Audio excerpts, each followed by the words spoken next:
চুলটা শুধু আমার মুখের মধ্যে, চুলে না শ্যাম্পু না তেল না কিছু, কি গন্ধ বেরোচ্ছে, আবার কি ঘৃণা করছে, ভ্যান্ডাচ্ছে। আর লোকটা দেখতে বলতে নেই কি বিচ্ছি টাইপের দেখতে, আনস্মার্ট টাইপের গাইয়া।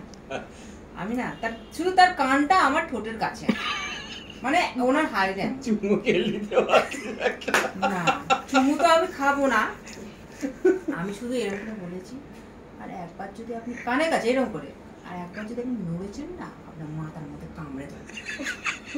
আই লোকটা স্ট্রেট না, এদিক করছে না এদিক করছে, পুরো টেরা। আমি মনে কি হাসছি যে আমি বললাম এই কথাটা, কামড়ে দেবো। আর লোকটা চুপ করে স্ট্রেট রয়েছে। শিল্পী এটা একটা লেটেস্ট, অন্য কিছু বললে না ঝগড়া করতাম, কামড়ে দেবো। আমি বদমাশি না, আমি বলে দিই ট্রেনের মধ্যে হয় পেট ব্যথা করে কিছু না বললে, ট্রেনের মধ্যে হ্যাঁ। তবে কিছু বলে একটাই প্রশ্ন, তুমি এত ঝগড়া করো কেন? ঝগড়া করি না, ঝগড়া করি না। এই যে তুমি যে এটা বললে না, মানে বললে না সারাদিন বাড়িতে এসে তুমি আয়নার সামনে রিহার্সাল বললে কি বলতো, একটা ভেতর থেকে না শীতল একটা বায়ু ঢুকবে, তাতে একটা আরাম।